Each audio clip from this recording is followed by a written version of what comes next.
တရားဝင်အတည်ပြု ဂျယ်ရီမီ ဖရန့်ပုံလီဗာပူးသို့ယူရို35 သန်းဖြင့်ပြောင်းရွှေ့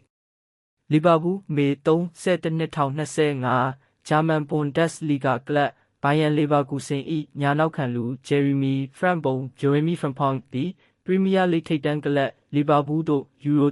35 သန်းဖြင့်အပြီးသတ်ပြောင်းရွှေ့ခြင်းဖြင့်တရားဝင်ရောက်ရှိလာပြီဖြစ်ကြောင်းယနေ့တွင်အတည်ပြုခဲ့သည်ဤပြောင်းရွှေ့မှုသည်လီဗာပူး၏အားဖြည့်မှုအတွက်အရေးပါသောခြေလှမ်းတစ်ခုဖြစ်ပြီးနည်းပြအသစ်အတွက်အင်အားဖြည့်တင်းပေးလိုက်ခြင်းလည်းဖြစ်သည်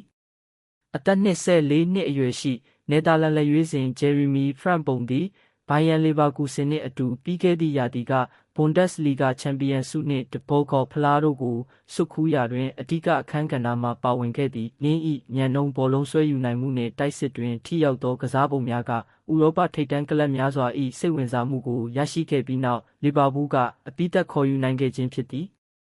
လီဗာပူးအသင်းသည်လာမည့်ရာသီအတွက်အသင်းကိုပိုမိုအားကောင်းစေရန်ရည်ရွယ်ပြီးဖရန့်ပုံကိုခေါ်ယူလိုက်ခြင်းဖြစ်သည်